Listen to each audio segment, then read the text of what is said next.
ఒక్కొక్క రోజు ఒక్కొక్క డ్రామా. కొన్ని రోజులు కాళేశ్వరం పేరిట డ్రామా, కొన్ని రోజులు గొర్రెల స్కామ్ అనే డ్రామా, కొన్ని రోజులు ఫార్ములా ఈ పేరిట డ్రామా, మరికొన్ని రోజులు ఫోన్ ట్యాపింగ్ అని చెప్పి డ్రామా.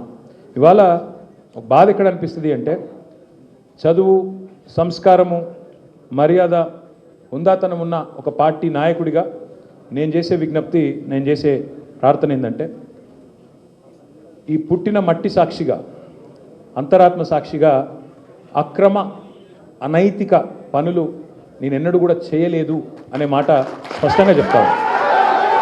ఈ రెండేళ్లలో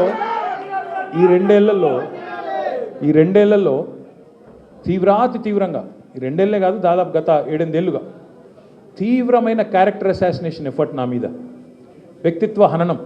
అంటే ఒక కుక్కను చంపే ముందు పిచ్చి కుక్కను ముద్రేయాలని ప్రయత్నం చేస్తారు కదా, నేనేదో డ్రగ్స్ తీసుకుంటానని, నాకేదో హీరోయిన్లతో సంబంధాలు ఉన్నాయని, లేని దిక్కుమాలిన వార్తలు రాసి నన్ను క్షోభకు గురి చేయడమే కాకుండా నా కుటుంబ సభ్యుల్ని, నా పిల్లల్ని, నా వాళ్ళు అనుకునే వాళ్ళందరినీ విపరీతమైన క్షోభకు గురి చేశారు. అయినా కూడా ఎన్నడూ బాధపడలేదు, బయటకు వచ్చి వేరే వాళ్ళలాగా దొంగ ఏడుపులు ఏడవలేదు. నేను నిబద్ధతతో పనిచేసిన నాయకుని కాబట్టి ఎవరికి భయపడకుండా 2 ఏళ్ళుగా తలవంచకుండా పోరాటం చేస్తూ ఉన్నాను. ఇవాళ నేను ఏదో టెలిఫోన్ ట్యాపింగ్లో ఏదో విచారణ క్రమాన్ని పిలిచారు, బరాబర్ పోతాం, పోయి అడుగుతా, ఏమడుగు